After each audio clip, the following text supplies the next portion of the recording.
திருமறை நேரம் Bible Hour presented by the National Bible College.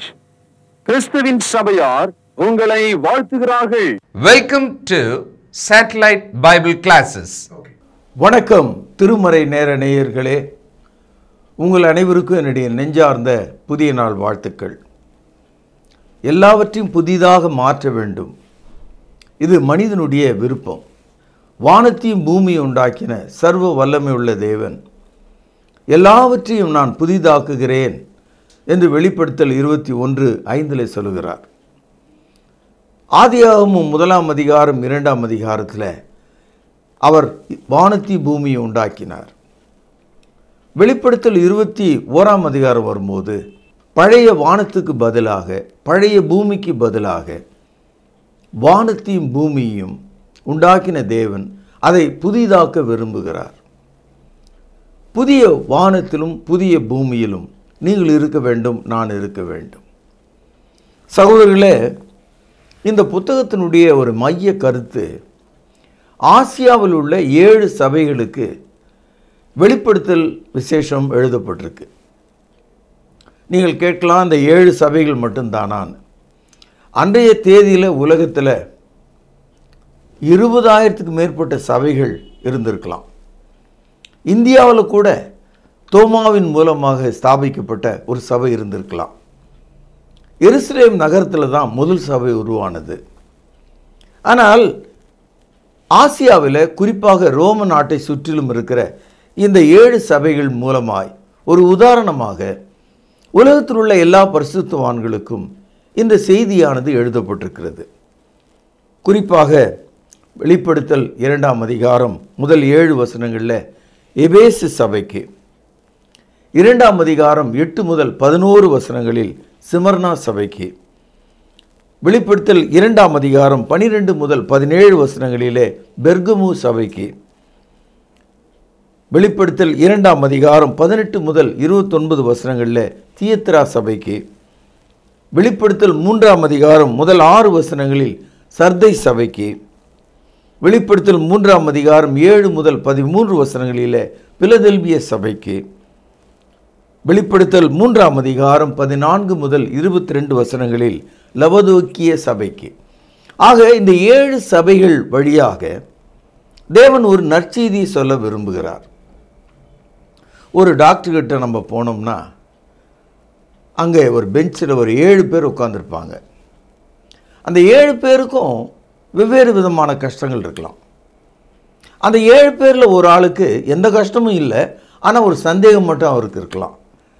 ஆக ஒருவர் பின் ஒருவராக அந்த டாக்டர்கிட்ட அவர்கள் போகும்போது அவரவர்களுடைய நோய்க்கு தக்கவாறு, அந்த நோய்க்குறிக்கு தக்கவாறு அந்த மருத்துவர் மருந்துகளை எழுதி அவர்களுக்கு கொடுக்கிறார். இந்த 7 சபையை நாம் பார்க்கும்போது இன்றைக்கு நீங்களும் நானும் சபையாக எப்படி இருக்கிறோம், நம்முடைய நோய் என்ன, அதை எப்படி தீர்த்து கொள்வது, நாம் தேவனுக்கு பிரியமான மக்களாக வாழ்வது எப்படி என்ற இந்த தகவல்களை எல்லாம் நாம் தெரிந்து கொள்ள முடியும். குறிப்பாக எபேசு சபையினுடைய நோய் என்ன, பிரச்சனை என்ன? அருமையான சபை, ஆனால் ஆதியில் இருந்த அன்பை இழந்து விட்டாய், உன்னுடைய ஆதி அன்பு இல்லை அங்கே என்று வெளிப்படுத்தல் 2:5 நாம் படிக்கிறோம். சபையானது அன்பை இழந்து விட்டால் அது சபையாக இருக்க முடியாது. இரண்டாவதாக சிமர்னா சபைக்கு பேசும்போது, அதிகமாக நீ துன்பப்படுகிறாய், நான் உன்னை காப்பாற்றுவேன் என்று சொல்லுகிறார். துன்பம் அவளுடைய உபத்திரவமாக இருக்கிறது. இதை 2 அதிகாரம் 10வது வசனத்தில் நாம் படிக்கிறோம். Persecution is the problem. மூன்றாவதாக பெர்கமு சபையினுடைய பிரச்சனை என்ன? 2 அதிகாரம் 4வது வசனத்தில் அவர்கள் எல்லா மனிதர்களோடும் உலகத்தாரோடும் அவர்கள் கலந்து போய்விட்டார்கள். They are compromised. கர்த்தருடைய பிள்ளைகள் எல்லாரோடும் ஒத்து போக முடியாது. நான்காவதாக தியத்திரா சபை, வெளிப்படுத்தல் 2:20 படிக்கிறோம். அவர்கள் மத்தியில் கள்ள உபதேசத்தில் அவர்கள் கரைந்து கொண்டிருக்கிறார்கள். அப்போஸ்தலரால் உபதேசிக்கப்படாத கருத்துக்களை அவர்கள் பின்பற்றுகிறார்கள். ஐந்தாவதாக சர்தை சபையினுடைய பிரச்சனை என்ன? அவர்கள் தங்களை உயிரோடு இருக்கிறவர்களாக நினைத்து கொண்டிருந்தாங்க. ஆனால் ஆத்மாவில் அவங்க செத்து போயிருந்தாங்க. இதை 3ஆம் அதிகாரம் 2வது வசனத்தில் படிக்கிறோம். அவர்கள் உயிர் உள்ளவர்கள் என்று நினைக்கிறார்கள், ஆனால் தேவனுடைய பார்வையில் அவர்கள் செத்தவர்களை போல் இருக்காங்க. ஐந்தாவதாக பிலதெல்பிய சபை 3ஆம் அதிகாரம் 8வது வசனத்தில் இந்த சபைக்கு நோய் எதுவும் இல்லை, உத்தம மக்களாக இருக்கிறாங்க. ஆகவே அவர்களை அவர் பாராட்டுகிறார். இவர்களுக்கு நோய் எதுவும் இல்லை, ஏதோ ஒரு சந்தேகம், நம்ம எப்படி இருக்கணும்னு தான் தெரிஞ்சுக்கோமே. ஆண்டவர் சொல்கிறார், நீ உத்தமமாக இருக்கிறாய், யூ ஆர் ஃபெய்த்ஃபுல். ஏழாவதாக லவோதிக்கே சபை. இவர்களுடைய கஷ்டம் என்னன்னா 3ஆம் அதிகாரம் 15வது வசனத்தில் அனலும் இல்லை குளிரும் இல்லை. இது ஒரு மந்த நிலை, அனலும் இல்லை குளிரும் இல்லை. இப்படிப்பட்ட நிலையில் இருக்கிறவங்க வளரவும் முடியாது, அழியவும் முடியாது, ஒரு தேக்க நிலையில் இருக்காங்க. இப்போ இந்த 7 சபைகளில் அன்பற்ற நிலை, துன்பப்படுகிற நிலை, ஒத்துப்போகிற நிலை, தவறான உபதேச நிலை, மரித்த நிலை, விசுவாசம் உள்ள நிலை, அனலும் இல்லை குளிரும் இல்லை என்ற நிலை. இப்படி இந்த 7 வகையான குணாதிசயங்களை நம்ம பார்க்கிறோம். இப்போ மருந்து கொடுக்கிற டாக்டர் ஒரே ஆள் தான். அவரை சந்திக்க வந்த பேஷண்ட் 7 பேர். இந்த 7 பேர் இடத்திலும் அவர் அன்போடு பேசி மருந்து தருவது போல சர்வ வல்லமை நிறைந்த பராபரனாகிய கடவுள் ஆசியாவில் உள்ள 7 சபைகளை ஒரு உதாரணமாக வைத்துக்கொண்டு உலகம் முழுதும் உள்ள சபையாருக்கு இந்த நற்செய்தியை சொல்லுகிறார். முதலாவது, இந்த 7 சபையை நாக்கை வெளியே தொங்க விட்டு உங்களை கொன்று விடுவேன் என்று மிரட்டுகிற ஒரு கடவுளாக அவர் இல்லை. அவருடைய கையில் ஒரு வேலாயுதமோ ஒரு சூலாயுதமோ இல்லை. அவருடைய கால்களின் அடியில் யாருடைய கழுத்தின் மீது அதை நசுக்குவதைப் போல அவர் இல்லை. அவர் நம்மை பயமுறுத்துகிறவராக இல்லை. அவர் நமக்கு கொடுமை செய்கிறவராக இல்லை. அவர் நம்மை வீணடிக்கிறவராக இல்லை. அவர் நம்மை வேதனைப்படுத்துகிறவராக இல்லை. அப்போ எப்படி தான் இருக்கார்? ஒரு தகப்பனை போல இருக்கிறார். ஒரு தகப்பன் தன்னுடைய மகனை நல்வழிப்படுத்துவது போல இருக்கிறார். புரியுதுங்களா நான் உங்களுக்கு சொல்றது? இந்த 7 சபைகளுக்கும் கர்த்தர் கொடுத்த வார்த்தை அவர்கள் ஏறி வரும்படி, அவர்கள் மீளும்படி, அவர்கள் காப்பாற்றப்படும்படி, அவர்கள் ரட்சிப்பிலே நிலைத்திருக்கும்படி, அவர்கள் பரிசுத்தத்தின் மேலே பரிசுத்தம் அடையும்படி சோ என்கரேஜிங், தேற்றுகிறவராக இருக்கிறார். எபிரேயருக்கு எழுதிய நிருபம் 12வது அதிகாரம் பக்கம் 310 7வது வசனம். நீங்கள் சிட்சையை சகிக்கிறவளாயிருந்தால் தேவன் உங்களை புத்திரராக எண்ணி நடத்துகிறார். தகப்பன் சிட்சியாத புத்திரன் உண்டா? எந்த ஒரு நல்ல தகப்பனும் தன் மகனை அடித்து உதைத்து தான் வளர்ப்பான். ஏன்? அவன் நல்லவனாகவும் தகப்பனைப் போலவும் உண்மையுள்ளவனாக இருக்க வேண்டும். ஒரு கேள்வி எழுப்புகிறார், தகப்பன் அடிக்காத ஒரு புத்திரன், ஒரு மகன் இருக்கிறானா என்று கேட்கிறார். 8ஆம் வசனம் பாருங்கள். எல்லாருக்கும் கிடைக்கும் சிட்சை உங்களுக்கு கிடையாதிருந்தால் நீங்கள் புத்திரராயிராமல் வேசி பிள்ளைகளாக இருப்பீர்களே. அதாவது தனக்கு பிறந்த குழந்தையை தான் தகப்பன் அடிப்பான். தனக்கு பிறக்காத யாரோ 2 பையன் அந்த வீட்டில் இருந்தால் அது யாருடைய பிள்ளைகளோ அவங்கள ஏன் நம்ம அடிக்கணும்? அந்த தகப்பன் அடிக்க மாட்டார். ஏன்னா அது அவனுடைய குழந்தை இல்லை. காரணம், அது இன்னொருடைய பிள்ளை. அந்தந்த தகப்பன் அந்தந்த பிள்ளைகளுக்கு தான் அந்த உரிமையை காட்டுவார். அப்போ தேவன் நமக்கு தகப்பனாக இருப்பாரானால், நாம் அவருடைய பிள்ளைகளாக இருப்போமானால், நாம் சிட்சிக்கப்படும் போது நாம் தண்டிக்கப்படும் போது, நாம் உணர்த்தப்படும் போது, நம்முடைய தவறுகளை அவர் எடுத்து காண்பிக்கும் போது அன்போட மகிழ்ச்சியோட அவருடைய பரிசுத்தத்திலே பங்குள்ளவர்களாக இருக்கும்படியாக நாம் அதை ஒப்புக்கொள்ள வேண்டும். 9ஆம் வசனம் பாருங்கள்.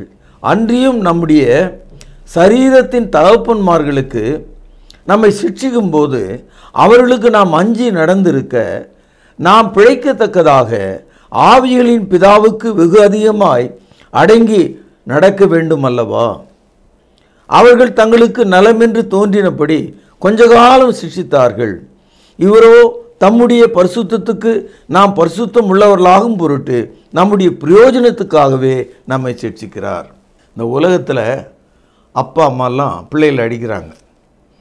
அவங்க அடிக்கும்போது ஒரு வார்த்தை சொல்லிட்டு அடிப்பாங்க, என் பேரை கெடுக்காத, எனக்கு அவமானத்தை கொண்டாடாத, உன்னால் நான் ஒரு திருடன் என்ற ஒரு பட்டம் எனக்கு வரக்கூடாது. அப்போ பிள்ளைகளை அடிக்கிற உலகத்துக்குரிய தகப்பன்மார்கள் தங்களுடைய லாப நோக்கத்துக்காக, தங்களுடைய பேர் புகழுக்காக, தங்களுடைய பெருமைக்காக தங்களுடைய பிள்ளைகளை விளாசுறாங்க. ஆனால் தேவன் நம்மை சிட்சிக்கும் போது எதுக்காக சிட்சிக்கிறாராம்? நாம் அவரை போல் இருக்கும்படி. தேவன் பரிசுத்தமுள்ளவராக இருக்கிறார்.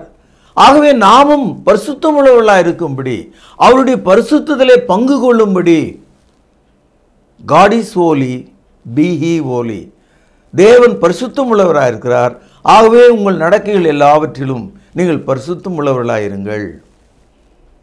இப்பொழுது சொல்லுங்க சகோதரர்களே, இந்த 7 சபைகளை கர்த்தர் குறிப்பெடுத்து அவங்களுடைய நிலைக்கு தக்கதாக, நீ எங்கே விழுந்தாய், எங்கே இழந்து போனாய், எங்கே தொலைந்து போனாய், எங்கே உன்னுடைய பிரச்சனை, எங்கே உன்னுடைய வேதனை, எதனாலே உனக்கு இந்த கஷ்டம், தகுதியான பதில்களை சொல்வதை நாம் பார்க்கிறோம். சங்கீதம் 103 10வது வசனத்திலிருந்து ஒரு பகுதி வாசிக்கிறேன், கவனியுங்கள். அவர் நம்முடைய பாவங்களுக்கு தக்கதாக நமக்கு செய்யாமலும் நம்முடைய அக்கிரமங்களுக்கு தக்கதாக நமக்கு சரி கட்டாமலும் இருக்கிறார். சில பேர் குழந்தைங்கள எப்படி அடிப்பாங்கன்னா, இந்த தேச துரோகம் குற்றம் செய்தான் பாருங்க, அவனுடைய வாயிலிருந்து ஒரு உண்மையை வரவழைக்க இந்த போலீஸ் நிலையங்கள்லையோ அல்லது மிலிட்ரிலேயோ என்ன செய்வாங்கன்னா சித்திரவதை பண்ணுவாங்க. அதாவது உயிர் போகிற அளவுக்கு அடிப்பாங்க. அப்படியாவது அவன் உண்மை சொல்லிடுவான் என்ற ஒரு யோசனையில் கொல்லுவாங்க. ஆனால் 10வது வசனத்தில் வாசிக்கிறோம், அவர் நம்முடைய பாவங்களுக்கு தக்கதாக நமக்கு செய்யாமலும் நம்முடைய அக்கிரமங்களுக்கு தக்கதாக நமக்கு சரி கட்டாமலும். இந்த தேவன் எப்படிப்பட்டவராக இருக்கார் பார்த்தீங்களா? நம்ம கொசு நம்ம கடிக்கும் போது, நீ அந்த பக்கமாக போய் நீ இந்த பக்கம் வராத, அந்த மாதிரி நம்ம எந்த வழியும் சொல்லுவதில்லை. கையில் மாட்டினா நசிக்கிடுவோம், மருந்தடித்து அதை கொண்டுடுவோம். அப்படி தான் இந்த உலகத்தில் இருக்கிற தேவர்கள் இருக்காங்க. ஆனால் நம்முடைய தேவன் அப்படி இல்லை. சங்கீதம் 103 11ஆம் வசனம் பாருங்கள். பூமிக்கு வானம் எவ்வளவு உயரமாக இருக்கிறதோ அவருக்கு பயப்படுகிறவன் மேல் அவருடைய கிருபையும் அவ்வளவு பெரிதாக இருக்கிறது. ஒரு உதாரணம் சொல்கிறார். அதோ பாருங்க அந்த மனிதன் அந்த உயரம், அதோ பாருங்கள் அந்த பனைமரம் அந்த உயரம். தேவனால மனிதனுக்கு சொல்லக்கூடிய ஒரு சிறந்த உதாரணம், பூமிக்கு வானம் எவ்வளவு உயரமாக இருக்கிறது. Can you measure it? உங்களால் அளக்க முடியுமா? தேவனுடைய கிருபை அவ்வளவு பெரிதாக இருக்கிறது என்று சொல்கிறார். 12ஆம் வசனம், மேற்குக்கும் கிழக்குக்கும் எவ்வளவு தூரமோ அவ்வளவு தூரமாய் அவர் நம்முடைய பாவங்களை நம்மை விட்டு விலக்கினார். என்ன கம்பாரிஷன் பார்த்தீங்களா? எவ்வளோ ஆச்சரியமாக இருக்கு. இந்த காலையில் உங்களுடைய கண்களில் கண்ணீர் துளிர்க்க வேண்டும். உங்கள் உடலில் உள்ள ரோமங்கள் எழுந்து நிற்க வேண்டும். உங்கள் மனசாட்சிக்குள்ளே சிலீர் என்ற உணர்வு ஏற்பட வேண்டும். எவ்வளோ பெரிதான அன்பை தேவன் நமக்கு தருகிறார். 13வது வசனம், தகப்பன் தன் பிள்ளைகளுக்கு இறங்குகிறது போல கர்த்தர் தமக்கு பயந்தவர்களுக்கு இறங்குகிறார். சகோதரர்களே, வெளிப்படுத்தல் 2வது அதிகாரம் 3வது அதிகாரத்தில் 7 சபைகளை குறித்து பார்த்தோம். 7 சபையிலும் ஏதோ ஒரு சின்ன பிரச்சனைகள் இருக்கிறது. அதனால் அந்த 7 சபைகளையும் ஆண்டவர் கிறுக்கி போடல, ஒதுக்கி தள்ளலை, ஓரம் கட்டலை, குப்பையாக எண்ணலை. தமது பிள்ளைகளாக அவர்களை எண்ணுகிறார், இறங்குகிறார், அவர்களை மன்னிக்கிறார், அவள் மீது மனதுருகிறார், பிரச்சனையில் எடுத்து காண்பிக்கிறார். நாம் நம்முடைய பிள்ளைகளை வழியில் அழைத்து கொண்டு போகும்போது அந்த பக்கம் போகாதே, இந்த பக்கம் போகாதே, அதன் மேலே காலை வைக்காதே, இதை கையில் தொடாதே, ஒரு நாளெல்லாம் சொல்லி கொண்டிருக்கிறோம். அப்படியானால் அன்பு சகோதரனே, சகோதரியே, உன்னுடைய வாழ்க்கையில் நான் கிறிஸ்துவுக்குள் சபையாக இருக்கிறேன் என்று நீ நினைத்தால் இந்த 7 சபைகளின் வேதனைகள் உனக்குள் இருக்குமானால் நீ மனம் திரும்ப வேண்டும், உன்னை சரிப்படுத்திக் கொள்ள வேண்டும், நீங்கள் மாற்றமடைய வேண்டும். இதுவே கர்த்தருடைய சித்தமாக இருக்கிறது. எபேசியருக்கு எழுதிய நிருபம் ஒரு முக்கியமான வசனத்தை நான் உங்களுக்கு காண்பிக்க இருக்கிறேன். 5வது அதிகாரம் 32வது வசனம். நீங்கள் அந்த வசனம் முழுவதையும் வட்டமிடுங்க. உங்கள் வீட்டுக்கு வர போதகர்கள் அல்லது உறவினர்கள் மற்றவர்களிடத்திலெல்லாம் இதை குறித்து பேசுங்க. காரணம் என்னென்னா, இந்த கிறிஸ்தவ சபை மார்க்கமாக இல்லாமல் மதமாக விழுந்து கிடக்குது. மதவாதிகள், மத துரோகிகள், மத எதிரிகள், பரிசுத்த ஆவியினுடைய வியாபாரிகள், தீர்க்க தரிசன பொய்யர்கள் கையில் விழுந்து கிடக்குது. கிறிஸ்தவ மதம் என்பது அது கத்தோலிக்கத்தில் ஆரம்பித்து பெந்தேகோஸ்து வரைக்கும். மார்க்கம் என்பது புதிய ஏற்பாட்டின்படி நடக்கிறவர்கள் மட்டும். புதிய ஏற்பாட்டின்படி நடக்கிறவங்க சபை எப்படி பார்க்குறாங்கன்னா, கிறிஸ்துவாகவே பார்க்கிறார்கள், கிறிஸ்துவின் தலையாக அதை பார்க்கிறார்கள்.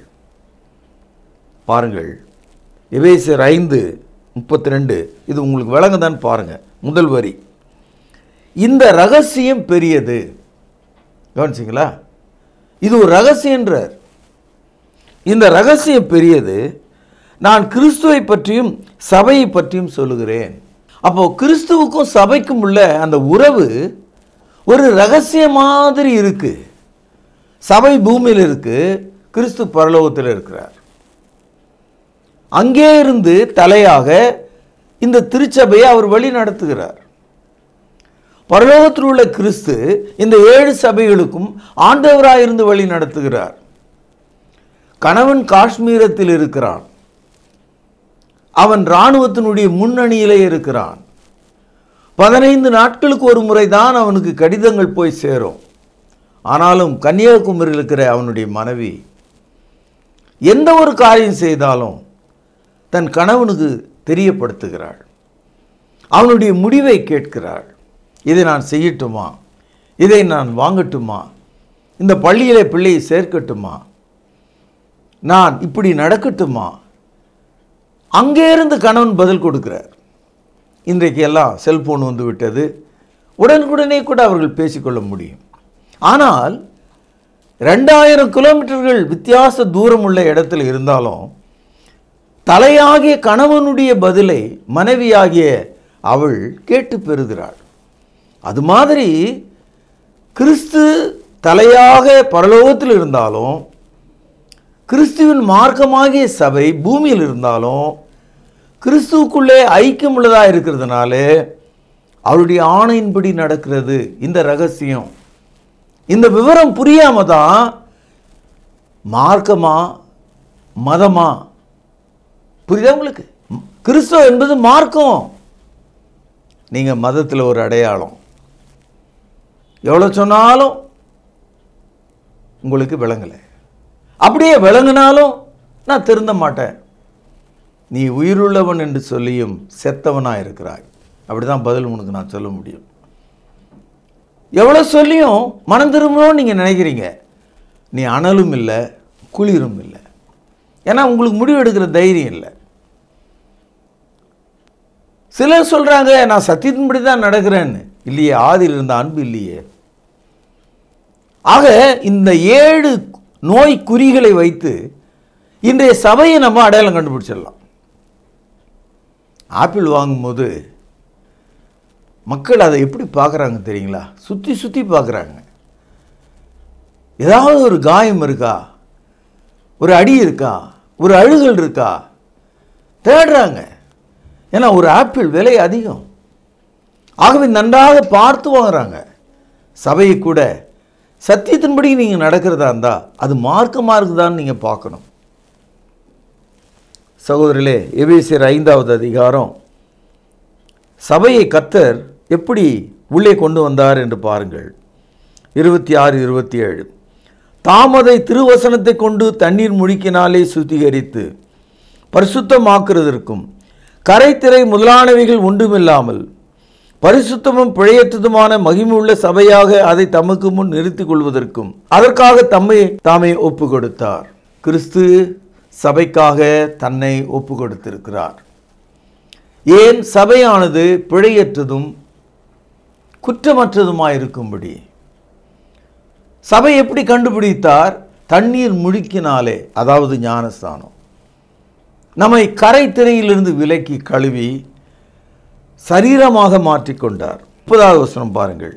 நாம் அவருடைய சரீரத்தின் அவயங்களாயும் அவருடைய மாம்சத்துக்கும் அவருடைய எலும்புகளுக்கும் உரியவர்களாயும் இருக்கிறோம். Church belong to Christ. We are his bones. நாம் அவருடைய எலும்புகளாய் இருக்கிறோம். சகோதரர்களே, சபை கிறிஸ்துவை கொண்டு ஆதரிக்கப்படுகிறது, போஷித்து காப்பாற்றப்படுகிறது. இப்படிப்பட்ட ஒரு உன்னத நிலையில் சபை இருந்தால் அது மார்க்கம். இதை விட்டு விலகி போனால் அது மதம். இன்றைக்கு இந்த 7 சபைகள், அவர்களை பற்றிய அடிப்படையான பிரச்சனைகள் என்ன, அதற்கான ஆலோசனைகள் என்ன? ஒரு தகப்பன் தன் பிள்ளையை சிட்சிப்பது போல தேவன் தமது கிருபையை பூமிக்கும் வானத்துக்கும் உயரம் எவ்வளவோ, கிழக்குக்கும் மேற்குக்கும் தூரம் எவ்வளவோ அவ்வளவாய் மன்னித்து நம்மை ரட்சிக்கிறார் என்ற இந்த செய்தியோடு இன்றைய செய்தி நான் நிறைவு செய்கிறேன். நாளை நாம் சந்திப்போம், பிரார்த்தனை செய்வோம். மகா பரிசுத்த நிறைந்த அன்பான தகப்பனே, மிக உறுதியான வேத வசனங்களை நாங்கள் படிக்கவும் கேட்கவும் உணரவும் செய்ததற்காக உமக்கு ஸ்தோத்திரம். ஆண்டவரே, இந்த நாளிலே மண்டை சேர்ந்து உமது வழிகளில் நடக்க எங்களுக்கு உதவி செய்தருளும். ஆண்டவர் இயேசுவின் நாமத்திலே ஜெபத்தை கேட்டருளும். பரிசுத்த நிறைந்த எங்கள் நல்ல பிதாவே, ஆமென். தொடர்பு கொள்ள வேண்டிய முகவரி: திருமறை நேரம், 58 சர்ச் தெரு, குமரன் நகர், சென்னை 6,82,000. தொலைபேசி எண் 044255000882. செல்போன் 9385500882. கர்த்தாவே, தேவர்களில் உமக்குப்பானவர் யார்? வானத்திலும் பூமியிலும் உமக்குப்பானவர் யார்? உமக்குப்பானவர் யார்? உமக்குப்பானவர் யார்? வானத்திலும் பூமியிலும் உமக்குப்பானவர் யார்? வானத்திலும் பூமியிலும் உமக்குப்பானவர் யார்?